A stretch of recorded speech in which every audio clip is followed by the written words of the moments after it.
Welcome along, everyone. What was it like, that experience, jumping into your first race? It's been my life ever since I can remember. It really was unbelievable. I think it's awesome. Just go out there and give it your all every time. And when you're young and you get in your old man Superstock and you wreck it, I mean, it's pretty cool.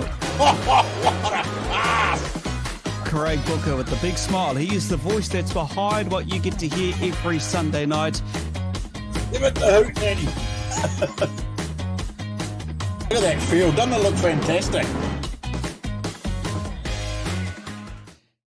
Hey everyone, welcome along. We are back in the cockpit with Kinser on a beautiful Wednesday. Well, it's beautiful where I am. It's been beautiful up and down the country. So good to have you back on board. And I know a lot of people been very, very, very excited to see our guest join us on the show. But my good friend is part of Bump and Run with Booker, joins us, the commentary from last Sunday.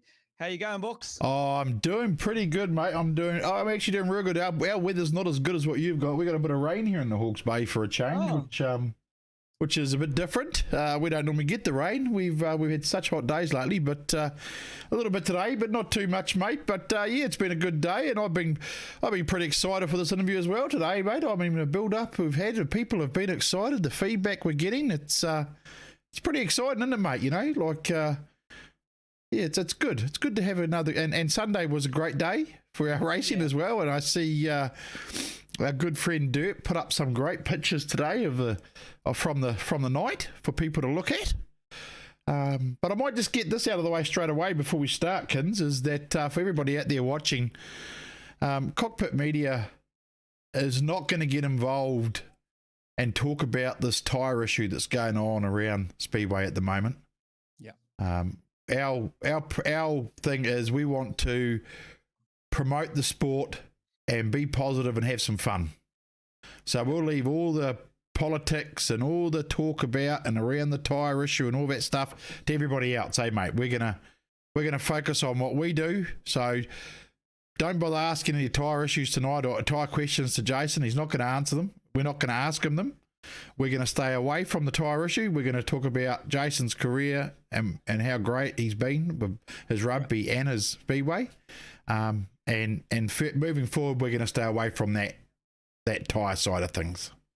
So glad you put that statement out there. We know there's a whole lot of social media correspondence, a lot of chat between, a lot of banter, a lot of people with their opinions and everything like that. So you are right. We'll just leave it at their point of view and let everyone deal with it. But yeah, we'll see what happens from there onwards. Hey, like you said, on Sunday, we got underway with the House of Krusty 2022 Cockpit Stock Car online series. It was a good bunch of guys. All us back out there having some fun, mate, at Riverside for the South Island Champs. You know, we're straight into it.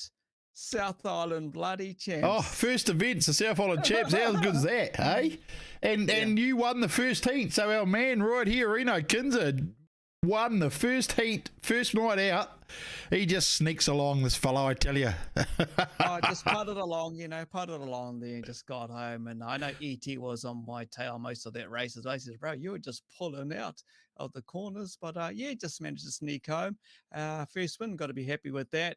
And if you see the photos too on there, you will see who won Heat 2. Rocket Racing. The yeah, one Brad Lane. Brad Lane, yeah. He could even win in a stock car, not just his modified. So that was pretty cool. He got Heat 2, and then we had Sparky come home for the win in Heat 3. Yeah, that's right, Dwayne Martin, and he actually claimed the South Island Championship title. So that championship bloody went to the Hawke's Bay. Oh, I tell you what, I can't say I'm not happy about it. We had Hawke's Bay 1 and 3, but I tell you what, mate, how good was that runoff we had between Mark Eagle, Mental One, and Shane Hawkins, eh? I mean, if you haven't seen it, you can watch it on our stream there, but racing from Sunday night, and that was just last corner. Hawkins got him, put him up the wall for the second place spot. How good was that, mate? That runoff was it couldn't have got any better. You know? No, totally. A lot of the guys would normally take off in their position, take off and gone, but they just stopped on the corner to put the entertainment on. And as you said, we know who won. And then we had the feature after that as well. And Mark Eagle got that one back and actually won that feature for the series. So that's the first round of the House of Krusty 2022 Cockpit Stock Online Series. Next Sunday, we're actually going to be heading out towards Palmy. So looking forward to that event. Absolutely, mate. And we'll be live every Sunday for each meeting. For those that were hoping to see an E-Series with real drivers in it, that will happen, but that won't happen till next year, about March, because we want to let the real drivers focus on their real sport, which is they're full on from now till then, aren't they? There's just so many good meetings around the country that is coming up, and it's mate, you just don't know which direction to head to, you know? You're right. 100% right. There's so many good meetings. The only thing that's going to mar it all is bloody Mother Nature, but we'll deal with that as it comes. But plenty more to look forward to. Hey, just want to say good evening to Kyle Carpendale, who's always jumping in, Cody Turnbridge as well, Brody Goodley. Just a big shout out to the old man there, Madu, for helping you last Saturday, mate, with the camera work. Brilliant job, actually, done by yourself. Also Regan and even Madu on the camera. And I just want to acknowledge you, actually, Craig, while you're here, Mr. Booker, with your awesome commentary for our last Sunday night. Tyson Wooden, Tyson, I know you bloody watching this because the new car you got, eh? Dave Thomas, the new car, yeah. Oh, I wonder where you got that from. Yeah, Scotty Phipps over in Australia, wishing you all the best, mate, for your up-and-coming season. Dave Thomas, he's always joined on to watch. Evening to you, Scott Honeybone. Hawkins, mate, there was a bloody good runoff, so it was awesome. Yeah, it was really awesome. A runoff even his dad could be proud of, eh? The great famous Eddie Hawkins, he was a great blocker and runner in his day. Eh? But anyway, we better move on, and bring in our guests. It's just gone I think we need to bring in. Shivers! I'm not putting the right buttons on, am I? So we'll bring Jason in. We're going to do a bit of magic here. Hopefully, with two buttons at the same time. See if I can make it work, eh? Go on, mate. Give it a work. Look at that! It worked. Holy hell! How are you, Jace? Yeah, good, thanks. Hey, firstly, thanks, Jace, for joining us. I know you been preoccupied over the last few days, mate, at home, but you got nothing else better to bloody do. But hey, awesome to bloody catch up and see you smiling there. And I know you were overseas at the Melbourne Cup and enjoyed a bit of 660, just chilling out. Yeah, it's been a busy week or so, a couple of weeks. Busy on holiday, but managed to get. I don't know. We got either the 660 strain or the Australian strain of coronavirus or COVID, whatever you want to call it. So we're stuck at home at the moment. So it probably works out pretty well for us. Hey, just for those who are viewing and watching, I know we're going to get in depth with more having you on the show, but just put into perspective this Melbourne Cup thing. It stops the whole of Australasia, New Zealand, every first Tuesday of November, mate. Everyone goes ahead as a bit of a flutter, but you went over there and just explain, what's it like? I know it was wet, but the whole dress fashion, everyone has a few ales. It's just the enjoyment of the buzz of the Melbourne Cup. Yeah, it was good. It's my first time there. I'm not really like a big horse racing fan or anything like that, but no, it was awesome to get amongst it. And I think on Cup Day there was like 75,000 fans, and just when the horses came down there on the down the finish line there, and for the Cup race, the noise was unbelievable. Just like the crowd, the roar of the crowd. I'm sure there was plenty of people that won some big money. That's why they were yelling, but I didn't have much to yell about. So is it true then, Jace, that the guy, when the horse goes over the line, they have a checkered flag and they go like this? Not that I could see anyway. No, just putting it right. But the vibe of it, there's the fashion and everything like that. Everyone just gets into it and has a good time and drink. And I know a lot of New Zealanders go over it too. Yeah, it was actually like the fashion side of it was massive, but it started hailing on Cup Day and poured down, and there's a few guys over there. Alan McRobbie was there from the Rebels. I was planning on catching up with him, but he was stuck out in the rain, and we were inside in the warm marquee, so we left him out there. We'll catch up with him during the season. But there was plenty of Kiwis over there that I saw. Yeah, wicked. Awesome. And then 660 at home there, and hey, they always entertain. Yeah, and what Wicked. better place to have it than McLean Park? But you know, we got along and enjoyed it. Missed fireworks night for the first time in God knows how long at Miani. So yeah, had a few of the Speedway boys come along too, and we had a good night. It was a good fireworks display though at Miani, I must admit. And I like the fact that Miani, what they did was they didn't wait till the end of the meeting to set their fireworks off, which I thought was really, really, really well done, because if they let it off when they did, which was 3/4 of the meeting, all those young kids that were so tired were able to go home because they'd seen the fireworks, you know? And that's what a lot of them were there for that night, more of a fireworks in the Speedway. So I take my hat off to Miani for actually doing that as well, you know, thinking of the parents and the kids that are there, you know? Mm-hmm. You got it these days. Mm. What about the crowd though, Booker? You know, you're saying another big crowd. I don't know what it is. You know, the opening night up and down the whole country right. for all the tracks was huge. And then going into week 2 of racing up and down the country again, another packed out bloody house just about. Oh, it's incredible, you know, and even with some of the star drivers not there, they still turned up. Yeah.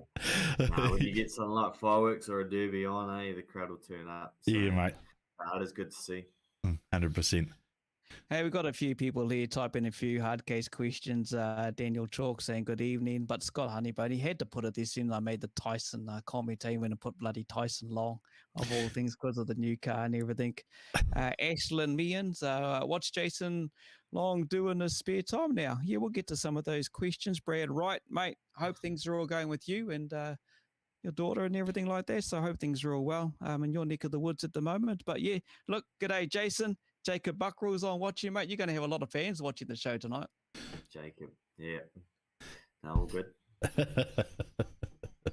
Well, we're probably, while you're doing that, I'll say we'll get into it. So you had a big decision to make, obviously, when it come to retiring from both Speedway and rugby, which is a love, two sports. I mean, an all year round thing for you for the love of it. I mean, how hard a decision? What factors did you bring into your decision, mate?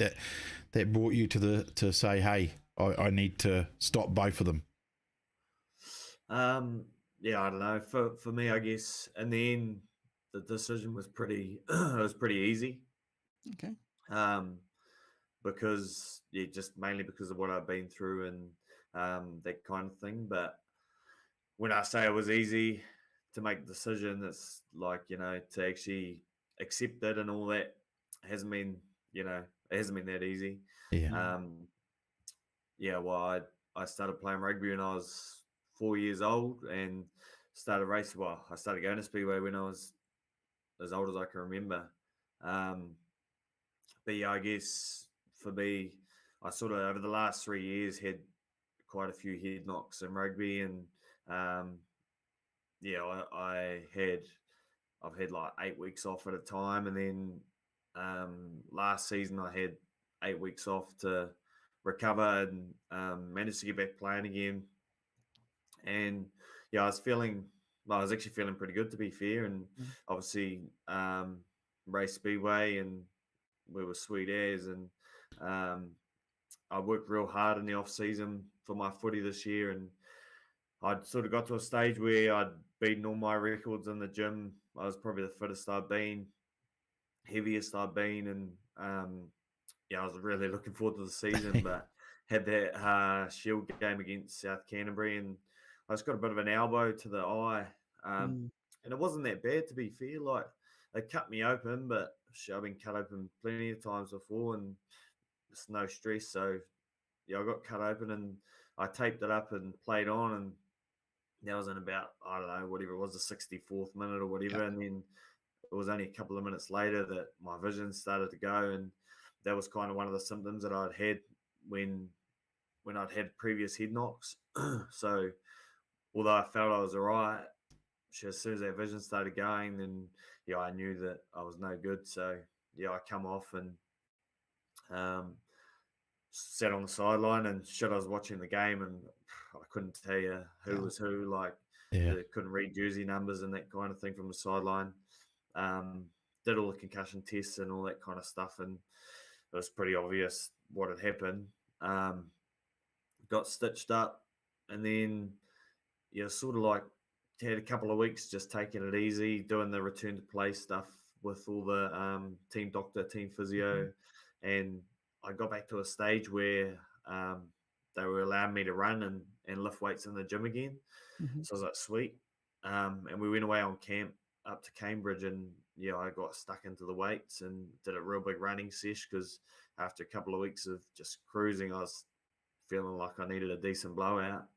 And it just ruined me, and probably for like a good 6 or 7 weeks, just had real bad symptoms of like bright light, struggle with bright light, struggle to go outside, need to wear sunglasses outside. Stuff like I had to keep my heart rate down, because as soon as I started exercising or something, I start getting headaches and that kind of thing. So that was probably the real bad phase. And what sort of made me realize was how bad I was. I coached my stepson's junior rugby team, and they're only 8 years old. And usually I run around with them and ref them on a Saturday and run around at training and bully them. And I couldn't do it. Like as soon as I started to, I'd just get that real seasick, nausea feeling, and so I couldn't do it. And I turned up to the game and was trying to warm them up, and I couldn't. So I'm lucky that my brother-in-law sort of helps out, so he took over, and then it was like that for the rest of the season. I couldn't run around with the team, and for me, I guess that was kind of when I was like, wow, it's time to actually look at this pretty seriously, because I can't, I want to be able to run around with my kids and watch them grow up.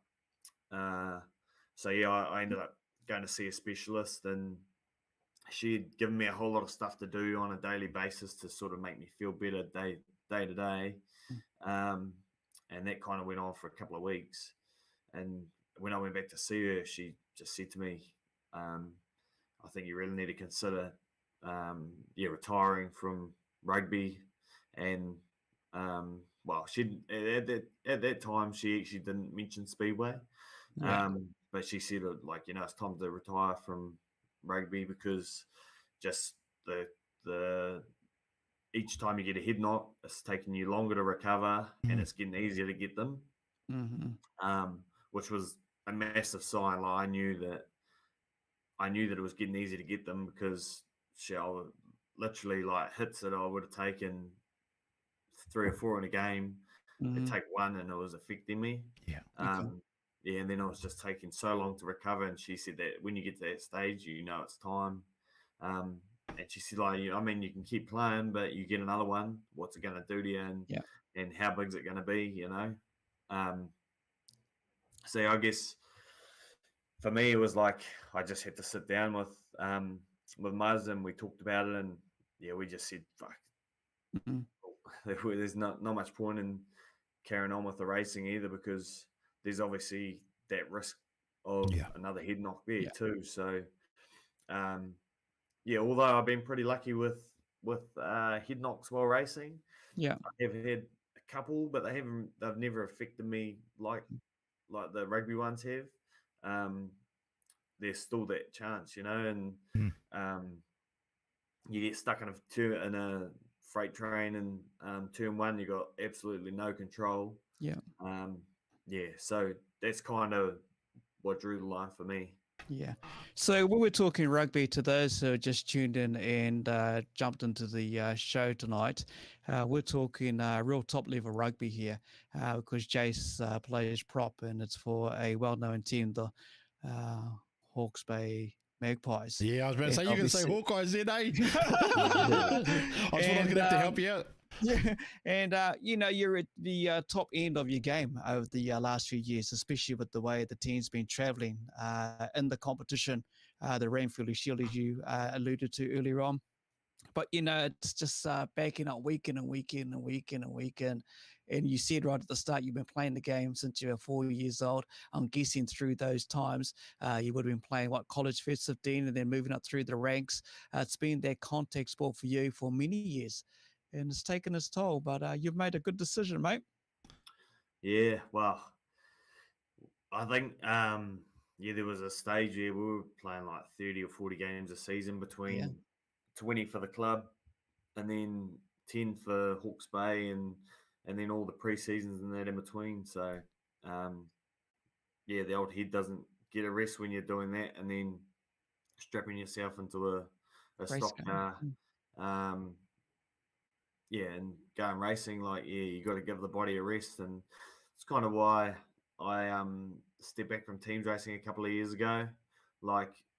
Again, sure, you go teams racing on a weekend, and people know it takes a couple of weeks to recover after a teams event. And then if you have a real brutal one, it can take even longer. So, I think that some people don't actually realise the effect it has on your body. And for me, I've always I'll be right and toughed it out, and I've always got on with it. But I don't know if it's because I'm a little bit older now, or it's just the fact that I've done it for so many years and taken so many hits that it's starting to have that effect on me. Hey, there's a big drive on the whole head concussion and the safety around the game of rugby. Look, everyone loves rugby, most do. At the moment, everyone's back in the Black Ferns up against the England girls on Saturday at Eden Park, sold out crowd and everything like that. But there is a massive drive, especially around safety concerns and player welfare now, from all ages, actually. Like you said, you're out there with the kids running around. There's all that safety stuff, and I know what you do for a job as well with the rugby and so forth. So, it's a pretty tough one, but that's the way the rules are going now, and we got to look after everyone from right across, boys, girls, and everyone now, the kids, the men, because those bloody head knocks now, you just can't get away from it. Yeah, 100%. Now, I mean, I play with guys that I know that have had heaps of head knocks too, and at some stage they're going to have to realise it for themselves, because I've found that over the years, it doesn't matter what you say or get told or whatever. You only know in yourself. And at times I've played when I've been probably shouldn't have, and then I guess at the same time I know there's guys racing speedway that have had heaps of head knocks and probably at some point need to realise it for themselves too before it's too late. But it's kind of an educational thing. But at the same time, you just got to read how you feel. For me, I was probably just lucky that the specialist she turned around. She didn't even muck around. She said that, she doesn't watch any rugby because of the consequences and, the sort of those injuries that have happened over the years. She goes, sorry to not to offend you or anything, but then she also said, if you're my brother or husband or whatever, she goes, I wouldn't talk to you again if you keep playing. So for me, that just drew the line, simple. Yeah. For some people out there, Jason, a head knock's a head knock, whether it's on the rugby paddock, if it's banging your head on a trailer, if it's, in a stock car or Superstock or whatever. What do you, for people that are out there doing that, what are some of the signs that people should look at that should make them think, shit, something's not right? You know what I mean? Like for you said you have blurred vision. Do you know some of the signs that people should be looking at for themselves? Like if they're in the speedway and the Superstock, get a big knock and come back in the pits and something's happening. Do you know, on a rugby field or whatever? I mean, we're talking right across the board here. What do you think some of the signs are people should look out for? I think there's the real obvious ones, like people don't know what's happened and that kind of thing, which, I've seen it. Boys coming from teams races, who won the race, and then they just constantly asking the same questions because they obviously don't know what's going on. And then probably because Superstock drivers are Superstock drivers, will always say we're all right. Nah, I'm all right. I'll go out again. You know what I mean? Yeah. so I guess that's kind of where it comes in, that you got to look after your mates. Yeah. Yeah, for me, blue vision was a big one. Just get like fuzzy lines, but it's not like seeing stars. It's more like just a constant blurred vision, Like a haze. Yeah, for like 10 or so minutes, you know. Yeah. Yeah, and then there's like the obvious ones, the balance and all that kind of thing. The headaches. Yeah, if you've been asleep, like, I mean, probably one of the bigger head knocks I actually had in a stock was I had a team racing against Wellington, and I got a hit in the first lap, and I carried on, and then I come in after the race and had no idea what was going on, and I got out of the car and was sort of next to the truck, and then I sort of, after about 5 or so minutes, I sort of looked at the car and everyone was asking me, "You're right," and then looked at the car and realized I'd been racing, and I was like, "Sure, I had no idea I'd been racing." And yeah, I knew I was bad because, well, I knew it must have been bad because the old man was putting the car in the truck, and he'd never do that. He was always one of the ones that was going, "No, you're up, boy. Get back out there." Yeah, but that time he obviously knew it was bad. So yeah, the car was going in the truck pretty fast, so that I couldn't say I was all right. But then, like, even after that one, I was actually all right. I was kind of lucky that we didn't have any meetings for probably a month after that. We had quite a bit of time. So I didn't do any racing, but at the same time, I didn't have any side effects, any symptoms. I was sweet as, like, I carried on. I got back into my training in that and had no side effects whatsoever. But yeah, as I've gone through these last few years of rugby, and the knocks, I just had the side effects of the old bright light, the noise. Like, yes, at times, you know, like if the kids are noisy at home, you just got to get out of the room because you know they just just get you going. So yeah, I guess, I don't know, when you get to that stage, I guess you know it's time. Yeah. I'm guessing too, when you kind of put it into retrospect too, the last 3, 4, 5 years, you've been at the top level with the rugby side of things as well. But also you've been on your game, mate.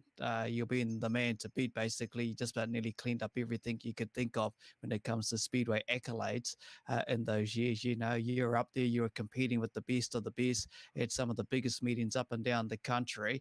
And then, of course, after that, you're out on the footy field and running around in the black and white stripes and trying to kick butt out there as well, because you guys were leading the example one part there. And, you know, people like your Ash Dix and everyone like them, mate, they just demanded the best every single bloody time out of you.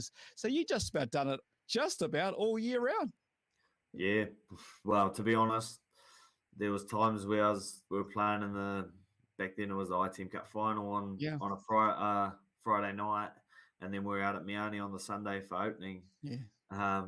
And then at the other end of the season, club rugby preseason starts, and we're still bloody racing Auckland teams, you know. So, so yeah, literally, I think there's last season I probably did like 5 meetings where I played rugby. There were some games I played 60 minutes, got off the field, and I was literally getting in the car as the guys were driving on the track, you know. So, yeah, 100% a big crossover, and yeah, I mean, that time of the year when there was the crossover wasn't so bad. We were always racing at Miani, sort of club nights, and the rugby games were club rugby sort of early in the season. So yeah, the old impacts weren't too bad then. Yeah, it's quite impressive actually. Just kind of explains the kind of talented man you are. You know, you give it your all there for the Magpies on the footy field, and then of course you jump behind a bloody wheel and you go out there and just about kick ass all the time. Hey, just a couple of questions here. I know Dwayne Martin, we spoke about it earlier in the piece. Our South Island champs with our House of Krusty Stocker online series walked away, but he just wants to say hi to Amanda from Dwayne. Here's the list going on. That, you know, Sparky would say that, eh, Books? Scott Penn. We'll catch up with you sometime, mate. The season, Jace. Bex Braybrook always watching us. Darren Robb over in Australia always watching us. Heaps of questions coming in. Kyron O'Brien's actually watching as well. But Lionel Hemming, you're right, Lionel. You've made the only call, mate. Family is the most important thing, eh? Yeah, 100% agree. There's a lot of people just basically saying that you're a great rugby player, a great sportsman all round, and that, and really, they really applaud your decision and doing what you've done. So it's good to see a lot of fans out there, rugby or speedway, applauding your decision, mate, and think it, are really looking up to you. So, I mean, I hope that some people and drivers out there see this and think, okay, and when it comes to them and they think, oh, well, if someone at your top of your game can make that decision, then anybody can, like it's yeah. Yeah, I think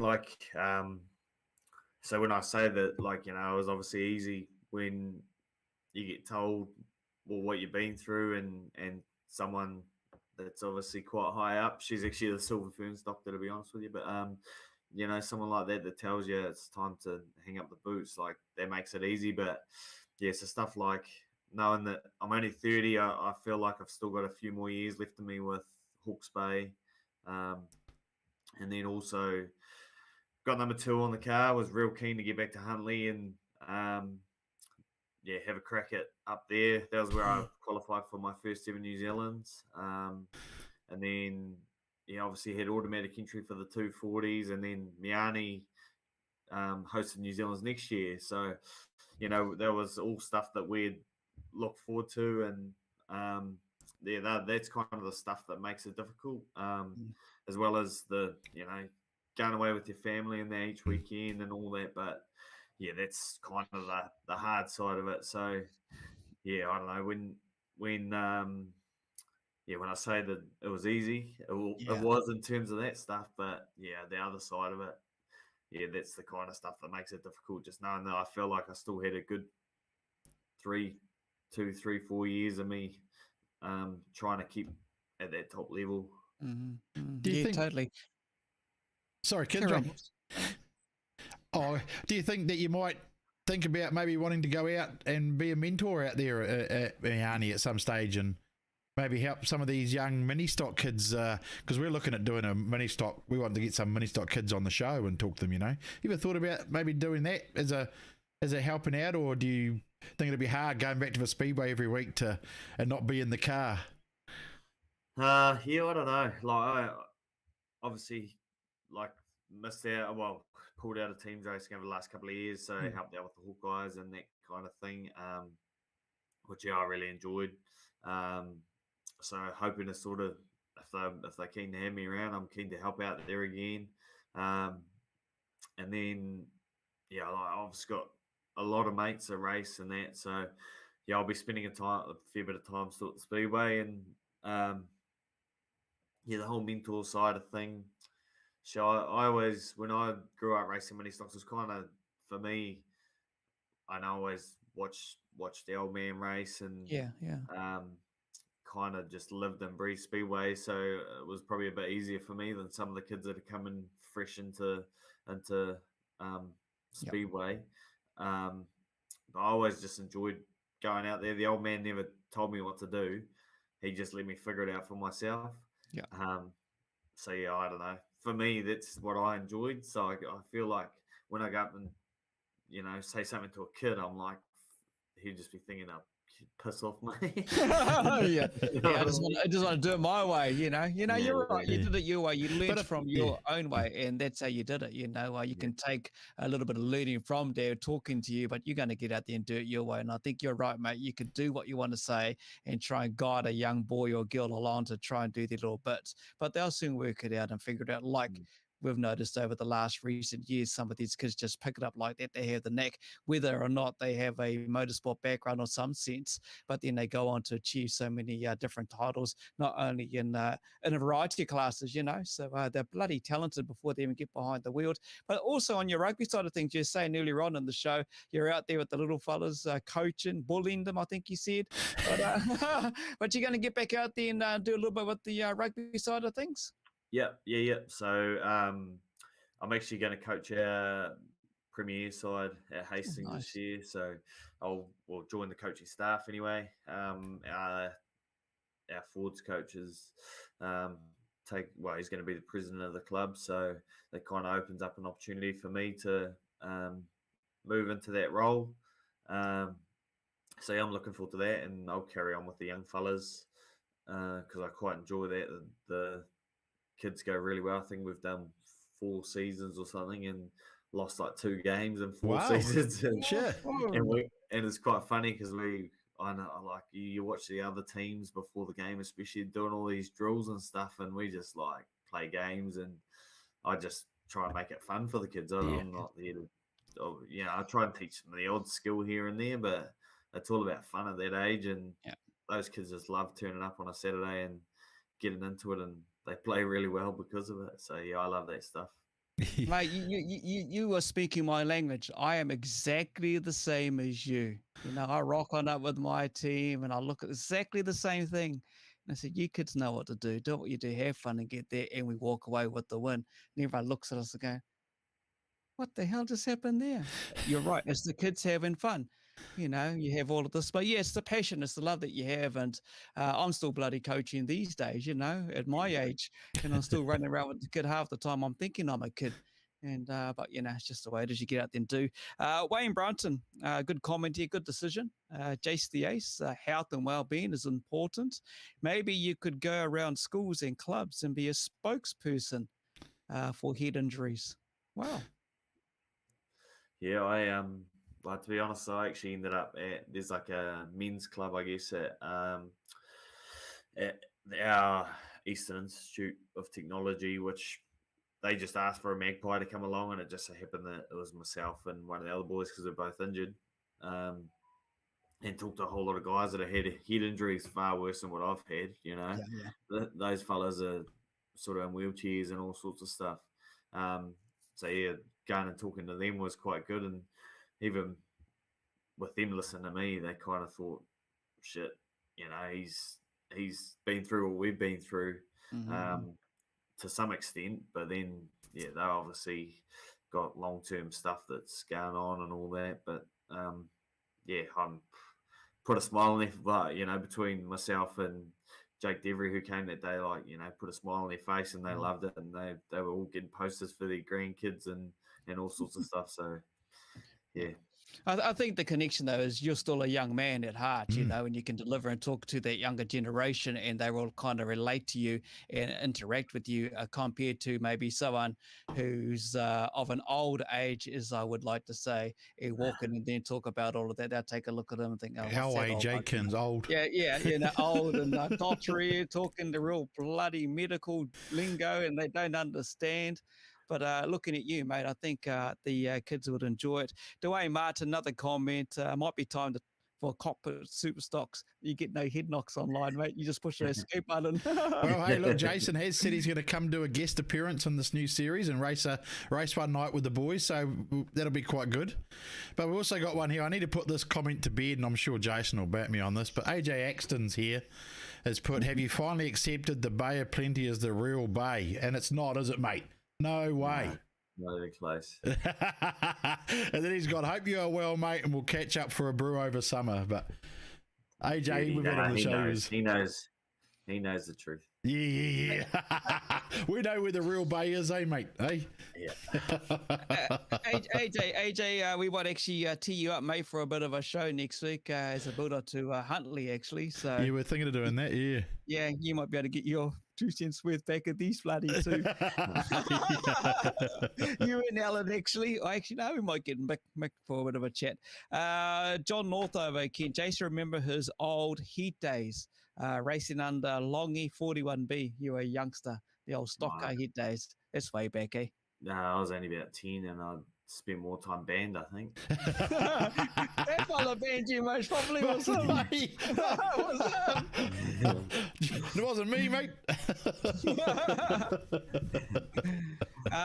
Wearing your new merch, Jace, top quality. Oh, Jack these are good. Lawson loves your merch. Beauty. Yeah, it was kind of an idea that I wanted to get out there and, with Zach Lawrence has done our designs and that shit for a while now, probably 8 years, I'd say. And I sort of went to him with a bit of an idea around doing a Grand Slam t-shirt. And then, obviously all this has come about and it just so happened that it was going to be my last t-shirt, so it probably made a bit of sense anyway. But yeah, we'll run that probably, I don't know, another 2 weeks or so, and then we'll shut it all down. But I have another push on Facebook and give everyone an opportunity to buy it, and then we'll shut it all down and be done and dusted with that. I was looking at it the other day. So people, you can go to to Jason's Facebook, Superstock 2NZ, Jason Long Facebook, and from there, there's a link to the webpage where you can go and buy all this merchandise. And I had a look; it's pretty good. And I must say, I'm happy to see that someone's finally doing bigger sizes as well. Even though I'm trying to lose the weight now, but us big bastards, we need those big shirts sometimes. And we go to buy something, there's nothing, and we want to get your merch, So I like the fact that you've done that. But the stuff looks grouse. It looks really good. I'm really impressed.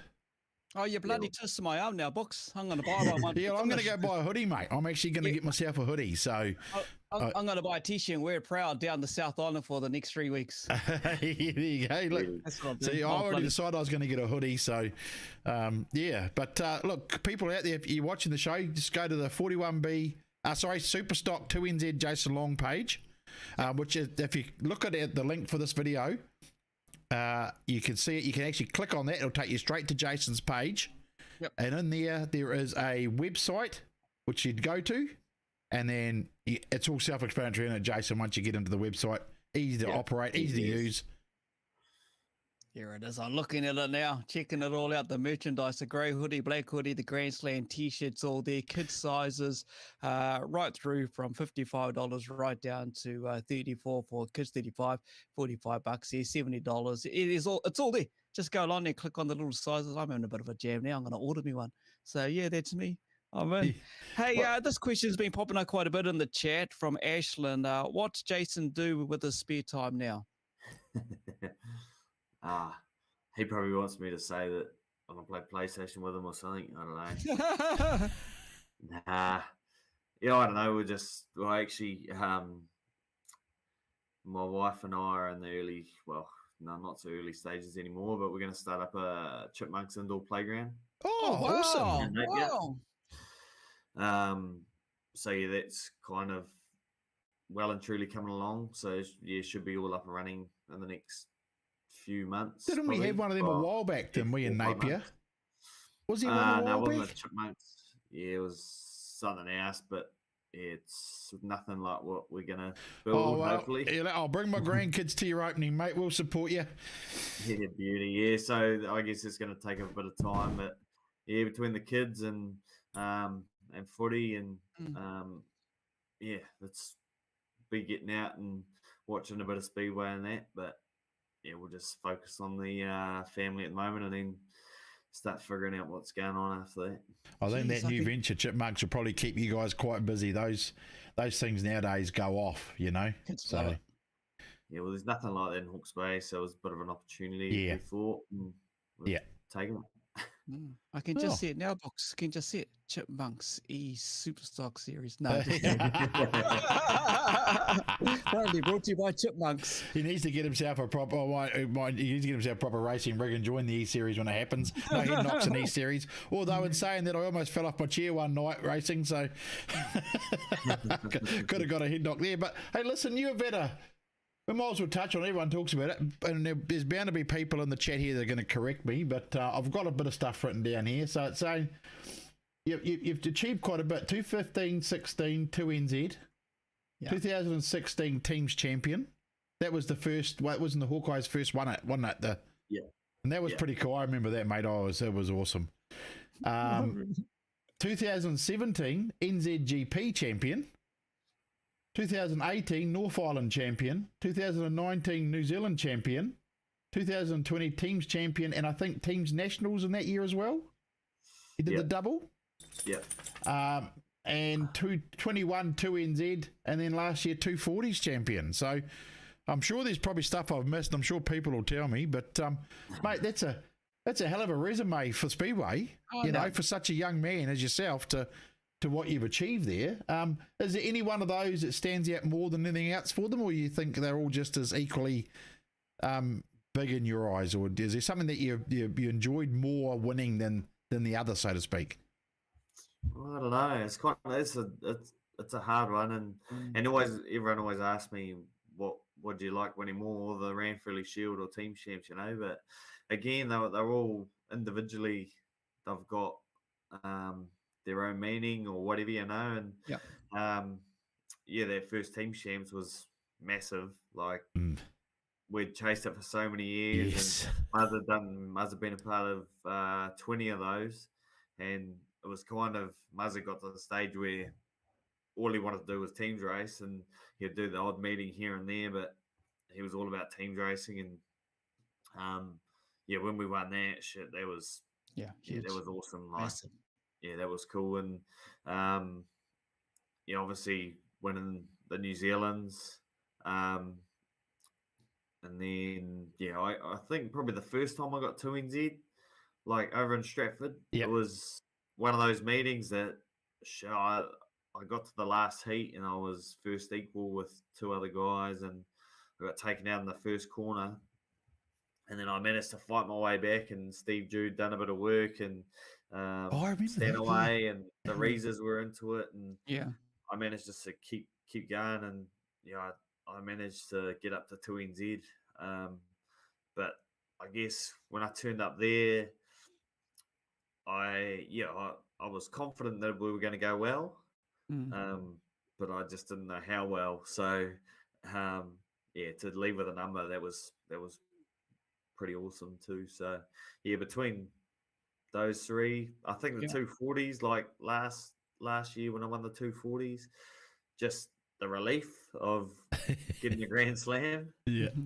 I'd come close a couple of times to the 240s and just hadn't quite got there. And the guys that have been there and done it before, or who have been taken down the last heat, they'll know that how important it is to take your opportunity, because they don't come around every time. And if you can make it to the last heat and be there or thereabouts, like mate, you do pretty well just to get that far. So for me to finally win the 240s after being close a couple of times, I was like, that was a massive relief. And absolutely, that was right up there too. That third heat in the World 240s just seems to get better and better and better every single bloody year. We said it when we watched it earlier this year. Said, mate, that was just unbelievable, that third heat. We saw Humphreys and the Rees thing going on, but everything else, I think just to survive and get over the finish bloody line in one piece was just an achievement within itself. But we know for a fact when it comes up next year, it's just going to be even bloody better. So it just never ends. And it's just unreal. If I remember rightly, was there a Jason Long sign as you headed into Rotorua? Did someone put up a bloody sign? No, Mike Mac put a J-Lo one or something coming into Hawke's Bay. Yeah, that was when I won the New Zealand's. We come back from down south, so we'd done the tour through Greymouth and Nelson afterwards. But Mike Mac can put a sign up as we come back in. But I mean, like everything we've done, like mum and dad always own the cars, and it's always kind of been off the back of what they've done. And as we've gone on, I've learned a lot. But again, we're probably everything we do is off the back of mistakes that my old man made when he was racing. So they always say you learn from your mistakes. What's that? They always say you learn from your mistakes. Oh yeah, well he obviously made quite a few, because it took him to last season to get 3NZ, but yeah, I mean, just from that, like we just kept building, and all the little stuff that he'd go wrong with cars over the year and that, he always made sure they didn't go wrong with our car. And yeah, all the mistakes I made while I was racing, you know, we just made sure that we always learned from those. And the prep on the car was probably one of the biggest things that ever got us across the line. Like, yeah, the old man and our crew always put huge hours in the shed. Yeah, for the car to turn up at the New Zealand's, it never had a second-hand gearbox in it and never had a second-hand clutch in it. You know, it was always 100% prime, ready to go. And then even I could start in reverse in the 240s in the first heat and the gearbox would explode. So, you know, but for me, like over all those years of racing, probably my biggest achievement was that we never didn't qualify for the top tier for anything. So every single championship I did, whether it be an Autumn Nationals at home or a New Zealand title or a teams champs, we always qualified in the top tier. But that 100% comes down to car reliability, and yeah, I just had to get in there and steer the thing. Yeah. We got a James Wilkie George here too, says that another achievement was the best one was the 2020 Madison Trophy, eh? Yeah, so you've achieved that too, eh? Yeah, can't forget that. I just like that my Taradales won it the last couple, mate. So He loves it. Hey, I got empty pockets from buying all their players. Here's something we made mention of Murray Goodley helping out with the show down there with Regan and Booker on Saturday for the I Am Hope thing, raising heaps of money there. And we mentioned Mike Mack, and Mike, big ups to you, mate, for shaving your beard off first and foremost for a good cause, but also you tacked your own bloody hair. Haven't seen you look so young. But Murray's got a question here. Long term, excuse the pun, he says, could super saloons be later on? Would you do that, considering some of these Superstock guy drives, Binkson for an example, Malcolm Natai, Osborne, there's a whole list of them, jumping into super saloon? Could that see you maybe get a bit of a feel or a taste for speedway again in a super saloon? I don't know. It's kind of a hard one. Like I always said that if I wasn't racing Superstocks, I'd always want to race a midget. Okay. But yeah, like I'd never step foot in a midget now because we know how big they go, and probably just get the same thing. You know what I mean? But in terms of super saloons, they're getting pretty good to watch. And yeah, you know, when you start watching the Flynns and that had a real good race at home the other week, and it's probably one of the first times that I'd sat there at Miani and watched the super saloons 3 races in a row. They were pretty spectacular, right? You know, and then watching the Cowlings and Waddell and all those boys from up that way, like, yeah, they're pretty good to watch. But yeah, I don't know. I'd probably have a driver one, or you know, but I don't know. Unless I got in there and was like, I'm not getting out. It's kind of a hard one, but there's so many Superstock guys that are going that way. Natai, Bingston, Mark Osborne, you know, there's heaps of them. So yeah, they're heading that way. Yeah, it is a bit of an idea actually. Dave Thomas, quite a good comment actually. How about half a Hawke's Bay rugby shirt and half a Speedway shirt put together to reflect on your achievements? So imagine that. I remember got any 41B socks? That's bloody Chris Bailey. He would ask that. Daniel Chalk, who's your pick to win the New Zealand Superstock champion title? That's at Huntley, early January. Any ideas? I suppose there's a whole list. Anything can bloody happen, eh? No, there's probably about 60 or 70 guys on the list to win. But yeah, I don't know. You can never ever go past the Reezers for one, you know, especially because there's 3 of them. But they're always super fast, and they turn up at those meetings, and they're on. So I think Ethan's due, isn't he? Well, yeah, he probably was unlucky, you know, a couple of years ago. But yeah, he's definitely someone that's right on. But I mean, like, there's that many people, and you know, I got plenty of mates that I'd love to see win it too. So, yeah, yeah. Hard to say. Anyone, Like, it's could be like you bloody said, anyone. yeah. Anyone that makes it into the qualifiers and get into their final heat. Hey, in this magazine that's up there now, the Dirt Track, there's a good little story on you, mate. And you talk about Peter Rees and the car, the chassis you've driven for many seasons. You love the Rees chassis. Yeah, so yeah, Muzz obviously decided to go with Pete. Yep. We had a sort of, Jace Palamountain built us a Keith Gill copy, which him and Muzz sort of put together. But yeah, him and Pete had always had a pretty good relationship, and Pete always wanted to build a car for Muzz, so he did.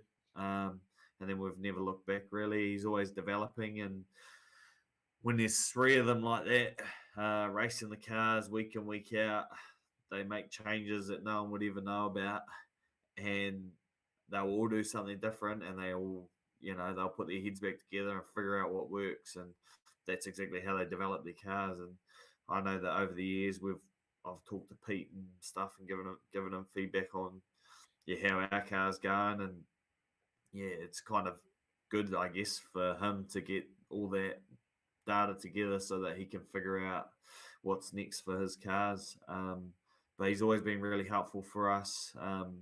Builds an affordable car, a real basic car, but they're super fast. They handle really well. Yeah.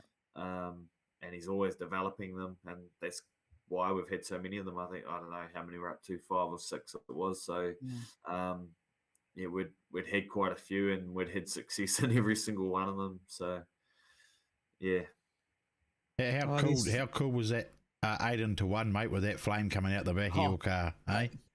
Oh, well, it was quite funny because I always hated starting behind Ron Ty, or when Jack Myers was in the tank and that, I hated starting behind them because I fume me out.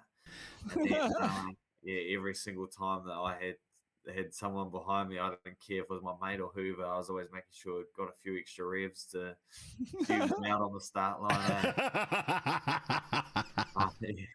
But it was a different tone, and again, like Brian Hartley, we've been with Brian for even longer than we were with Pete. Like Brian was building my mini stock motors, and again he's developed engines, and I went from the Datsun motor to a VH41, and then ended up with a VK56, which he had built for us, and then again he built quite a few motors for us, and each one of them got better every time. So yeah, in terms of him, I think it was back when the New Zealanders were at Miani, whenever that was, long time ago. Yeah, it was a few haircuts back.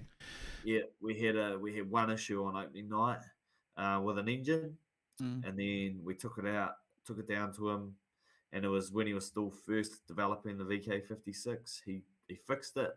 We got it back that week, and we were back racing the next week. We didn't miss any racing. Okay. And then after that, we've had an awesome run with him.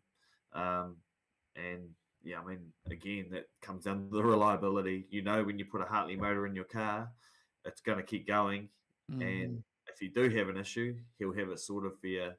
Yeah, so for us, we wouldn't go anywhere else. Like, he builds this fast, strong motor, which just keeps going. When we first saw your new car come out, little season, like Booker was saying, and the exhaust and how it stuck up and like that, and the flames, me and him were like just buzzing out. We were like, wow, this is just cool. It is cool. You gotta love a big flame, eh? I reckon. It looks awesome. You imagine coming up behind you, chasing you into turn 3 at Miani, and you back off a strider, and there's this big freaking flame coming out the back at you. You don't want to get too close to the freaking car, burn your paint job. You're following. So it was bloody impressive at night, and it was a nice blue flame too. Like, it wasn't a yellowy crack. It looked real sharp, man. Like shit. Yeah, it was cool, and I always knew that whoever was behind me was going to feel the heat, because they coming after the race, and I reckon their tear-offs are all bloody melted together. I reckon it gets quite hot. Hey, look, you're talking. You used to. I know you talked in interviews before, and you say you had your your speedway friends and you had your rugby mates as well. You would have had quite a few crossover, did you? With the blend between like the rugby guys that were into speedway, was it, or were most of your rugby mates more just I'm not really interested in speedway? Or I mean, Sadie, Jesus, mate, how do you do that? Yeah, there was a fair bit of that, and then I had quite a few of the boys started coming along, and like even some of my older mates and that from rugby that would bring their kids along to speedway, and then now they're there every weekend. But then on the other foot, like the speedway boys they've always been really awesome with the whole rugby thing. They've come along, and especially the Hawke's Bay boys. Oh, I can't. Mate, the amount of times I've been to the rugby and all you can hear coming across the field is Matt yelling, "Put Jason Long on the field!" You talk about rugby though, and currently at this stage, Liam Squire, former All Blacks out there potting around in a stock car down the line, isn't he? He's out there giving it a go. Yeah, no, good on him. He had to retire from rugby. Yeah, the dicky knee, and he was always a bogan anyway, wasn't he? So it was quite cool because he always, when he was playing, he was still playing footy and that. If I ever won something, he'd flick me a message and that. So he was always watching.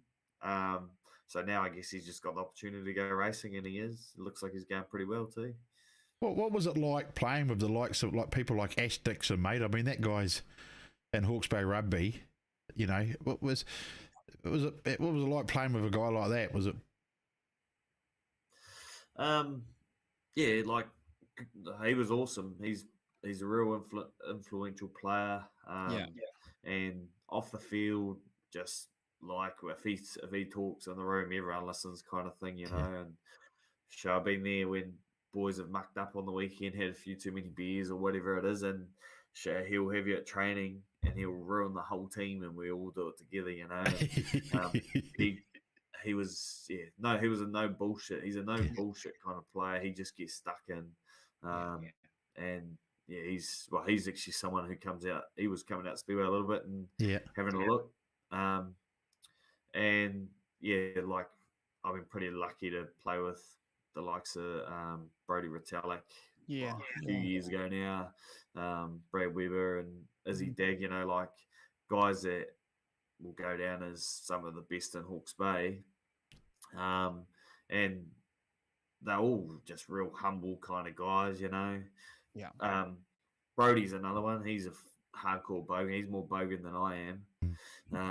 And he follows a bit of speedway and that, and they're just normal people, and it's kind of, I know when they walk in the room, especially young fellas, they're like, shit, Brodie's here today or whatever it is, and they all go into their shell a bit, but at the end of the day, they realise pretty fast when they start talking to them that they're just average blokes. So when you say stuff, sorry, go Kins. I'm just going to quickly whiz this out. There's a couple other sports on people have reiterated in the comments here. Nathan Nestor, obviously cricket into sprint car, I think it is now.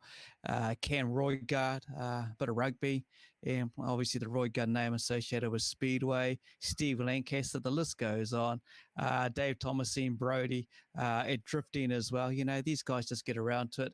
And dare I say it, way down in the south, the original warrior, Fitu Taiwa, jumping into a sprint car as well. So there's a lot of crossover sports people from different codes who jumped into some form of motorsport, which is bloody good to see. Sorry, Books. Sorry. What are you going to say? I actually forgot what I was going to say now. So busy listening to you. I knew that. Put me off of it. But like your friends and family, when it comes to Speedway, I mean, that's a huge connection on that when it around.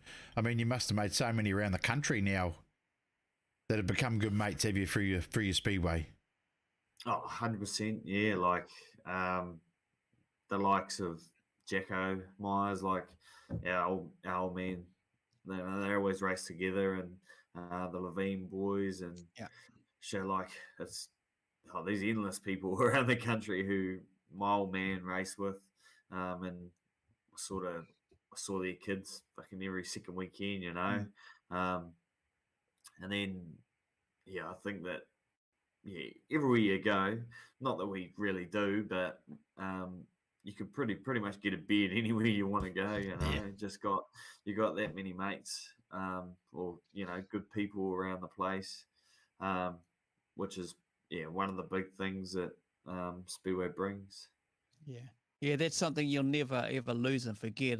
Obviously, you would have made relationships during your rugby, and more so with Speedway. And we'll always reiterate it on the show, the family side of it, the aspect side of it, the Speedway family as such. Hence the reason why, right at the start, for those who just jumped on, Craig Booker said the statement. We're not going to get into the issue on this show around the tyre debacle at the moment. You can go and sort that out on your bloody social media and do all that stuff. But we already sorted it. We sold everything. Problem solved, eh? You're done. Let's just talk about that. Look, obviously you've seen the photos of what the car looks like now, the 7178 with the big bloody bully and everything on it. Old Tyson Wooten. He's got a big smile from bloody cheek to cheek. He's just loving the car, mate. But yeah, you seen it. You seen the pictures, no doubt, on the old social media. Yeah, it's kind of good. Like, so X1 NZ car, obviously Corin O'Brien's got that. Yeah. Then the James brothers have got our 2 NZ car, and then the 240s car is the one that Tice has got. But yeah, I mean, like he come to pick it up, and we still hadn't got it back together. Muzz always said he wanted it to leave the shed as we would go racing with it. And yeah, to be fair, we probably would have even liked a bit more time to really finish it off properly and get it race ready.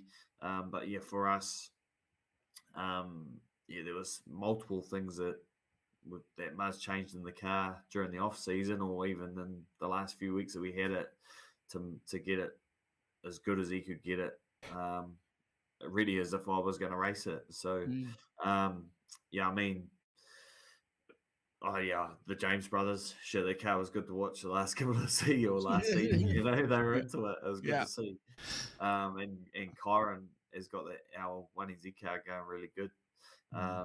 So yeah, when I seen that Tyson won a couple of races on his first night out, for us, I think it was good to see that it goes well still, especially after the hours that were put in to get it ready to go.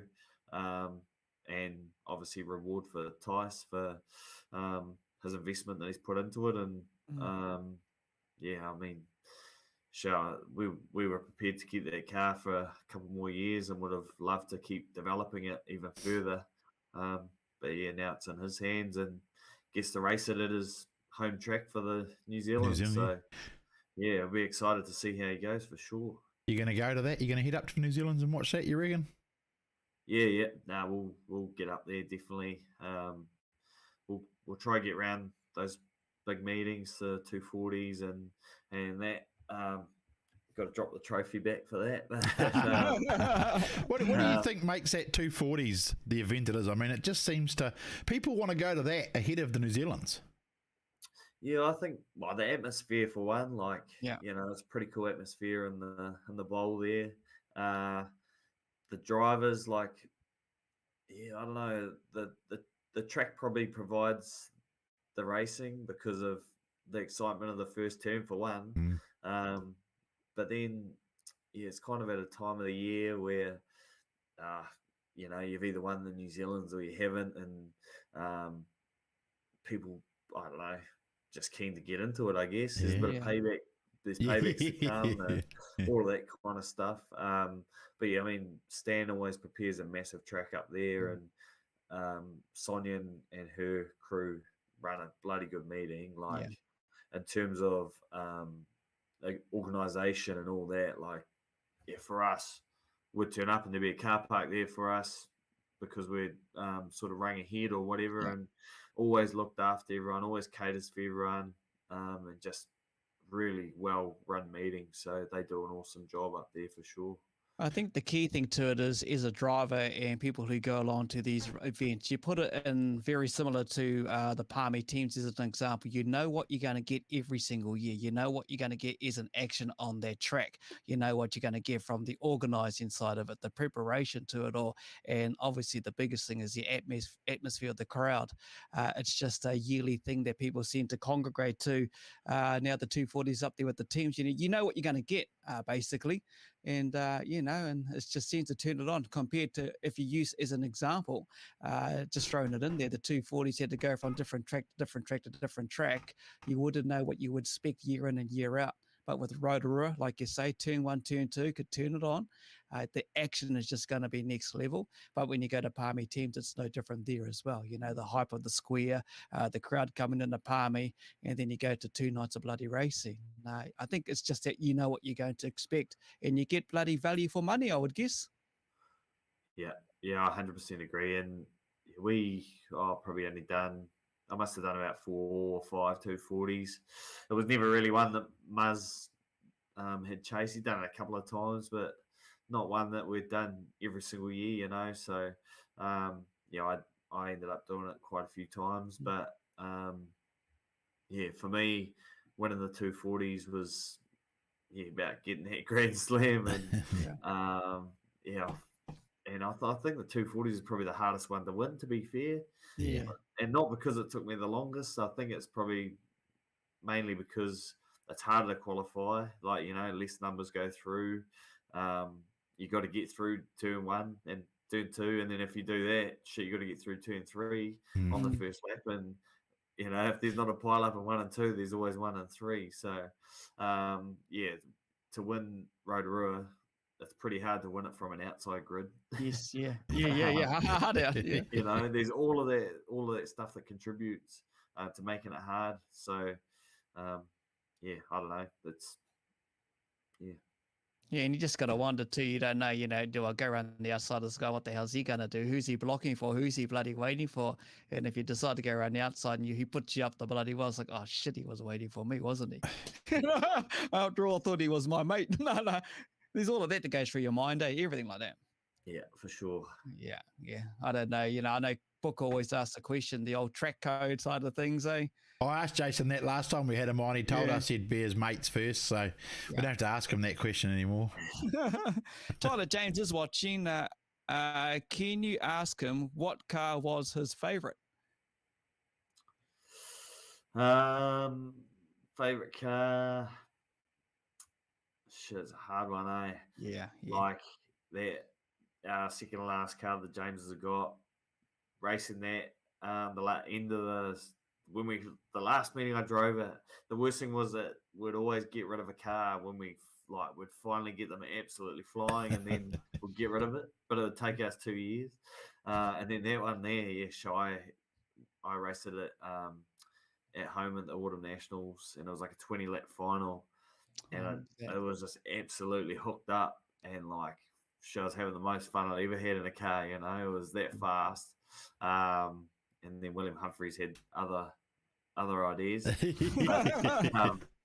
But yeah, I mean, we ended up selling it, and I said to Muzz, shit, we don't want to get rid of that car. But then I'd also said that about our 1NZ car. Like, shit, we don't want to get rid of our 1NZ car. Because I love driving the 1NZ car. Like, it was real fast, especially in the slip. So we ended up getting rid of that, getting the one. They got two NZ in, and then I said to Muzz, no, we can't sell that. We did, and then we got this one, and again, with just started getting on top of it, and I was really starting to enjoy it, the sound of it, and it was fast. It's a really fast car. I just felt like we had more to get out of it, even though it was going so good. So, I mean, to pick one car, bloody difficult, but certainly the last 3 have been our best. Like, awesome. Yeah. Hey, we're Awesome. looking forward to the Palms coming back this year, the 240s. We know all about that. Looking forward to that, let alone in Palmy as well. That's going to wrap up the show because we normally wrap up at around 8:30, and we know Jason's got to go out and rest up, and we could sit here and talk for another hour, mate. But we do appreciate you taking out your time from your family to have a chat with us here on the show, especially around your decision. Either which way you want to look at it, everyone has their opinion on all of that, but you've made the right decision in my eyes. Family is always first. And let's hope that someone out there who's watched the show, we're not talking about Speedway or rugby, but anything in general that concerns your brain, because you only have one of those. And, if you're a young man like Jason's and you're going through all those issues, please do something about it. It's serious, a very serious issue. Do get help. The good old Kiwi ingenuity these days, she'll be right, mate. We know the magic water when it comes to rugby and everything like that, but some of these kind of injuries can have long-term effects or devastating effects, if I put it like that. But Jason, thank you, mate, for joining us on the show. It's been a pleasure sharing your thoughts around your decision. And thank you from everyone who's put in the comments, because a legend in their own and what you've achieved in your time on the Speedway track, let alone on the footy field, mate. It's outstanding, and that's accolades not only to yourself and what you give in those sports and what you turn up to do over the 12 months or whatever it is, but also to the family that has supported you through your rugby, your Speedway, and to all your crew and to everyone that's helped you out, mate. So thank you. Nah, thank you, and thanks for having me on, and appreciate what you guys do for the sport and the time you guys put in to promote our sport.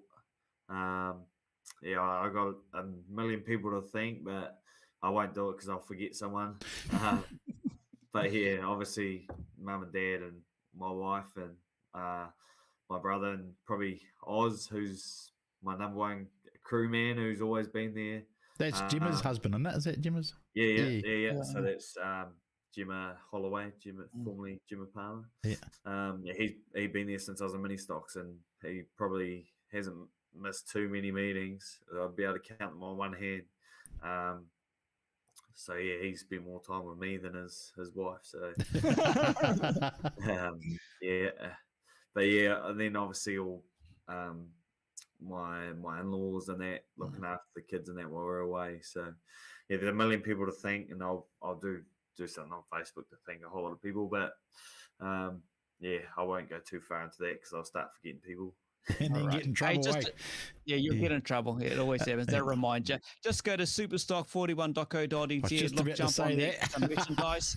There's heaps of hoodies, t-shirts, adults, kids sizes. We'll share the link up on our Kokpit page as well. So make sure you jump on board. And I'm going to be one of the first buyers once we wrap up the show, and get me a t-shirt so I can show it all of what he's achieved in the Grand Slam down in the south while I'm traveling up and down the countryside for 3 weeks after November 20. We'll see what we can do around the Kokpit show during that time as well while I'm traveling. I might try and sneak in and do a show with my good mate Mark Crocott and see what we can do if I get him in the right time at the right space. But mate, thank you. And I'll just wrap it up with these 4 words. Come on, the B. Yeah, bro. Absolutely. Hey, thanks, Jason. We appreciate your time, mate, so much. Sweet. Nah, thanks for having me. Cheers, mate. Thank Cheers, you. mate. Yes. Catch up.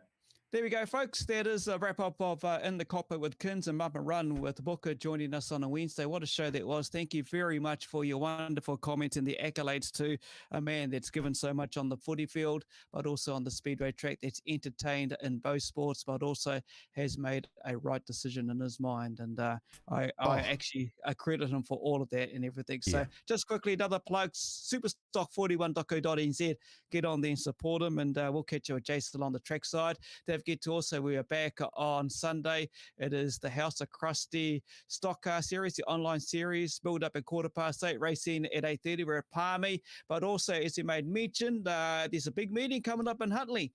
We could be catching up with a few of the team's drivers. So look forward to that. Yes. We're going to try and we might try and do another teams build up for Huntley. We'll see how we go. Hopefully we can get that done next week. But yeah, Sunday night, everyone, we want you to be safe, have fun, have a good week. And Kins, to you, thank you, mate. Another great show. I've enjoyed it with you. I enjoyed that with Jason. Fantastic, mate. Awesome, mate. All right, take care, everyone. Enjoy yourself, and take care. We'll catch you back on Sunday. I'll try with another chicken flag for you, Richie. And also, we'll catch you back on Wednesday. See you later, everyone. Bye-bye.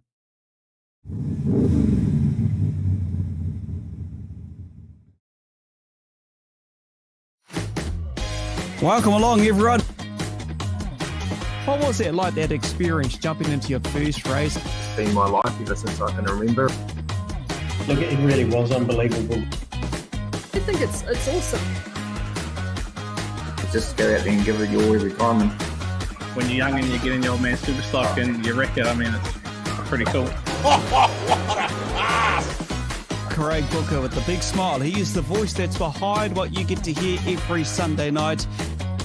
Give it the hoot, Eddie.